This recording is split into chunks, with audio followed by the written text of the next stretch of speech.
Good morning, everyone. This is the weekend update for November 29th, 2014.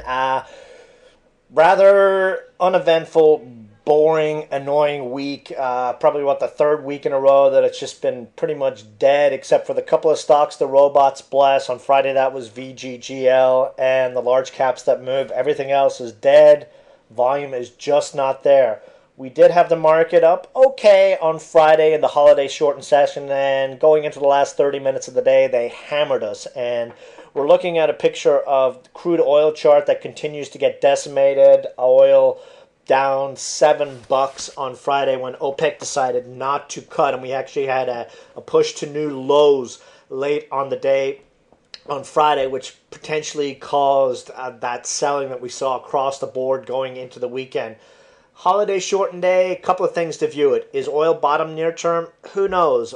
Big sell-off Friday could have been a capitulation, dead cat bounce, but over the next quarter or so, I actually see oil prices dropping down into the 50s. I know that sounds crazy, but that seems to be the trajectory we are going for. And finally, hopefully, the oil bubble has bust. The President Cheney bubble that got created in oil looks like it has finally been popped by the Saudis of all people.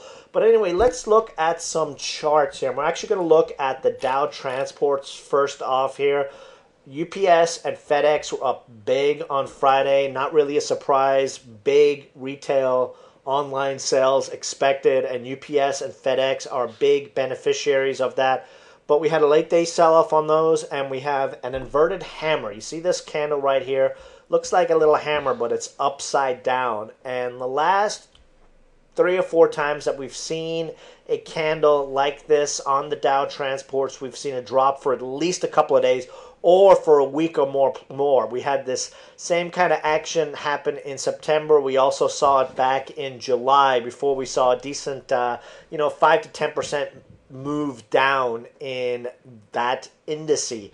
To back that up, if we look at the NASDAQ bullish percent index, you can see every time it bumps up or gets close to that 200-day moving average, we see a sell-off. And if you look at the dates corresponding here, each of these dates corresponds with a little bit of a pullback in the market.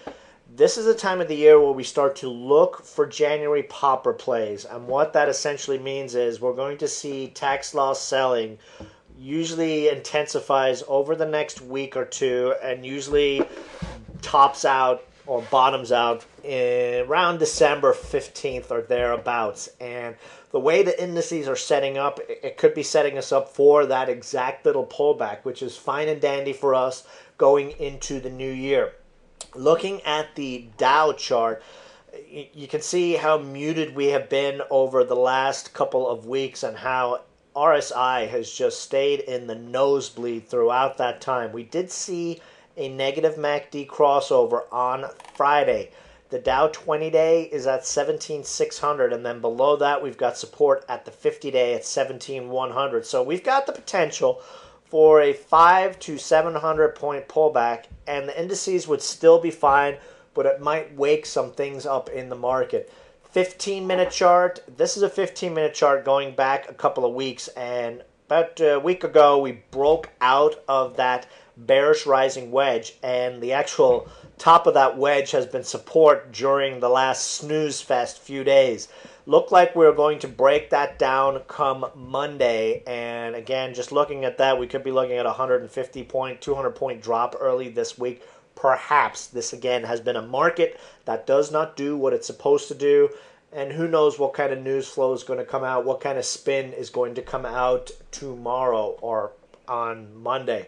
Russell continues to try and break out, but it's been unable to, and it too got beat over the head in the last few minutes of that holiday shortened session. This is the time of the year, small caps have woefully underperformed the market. But there is some hope.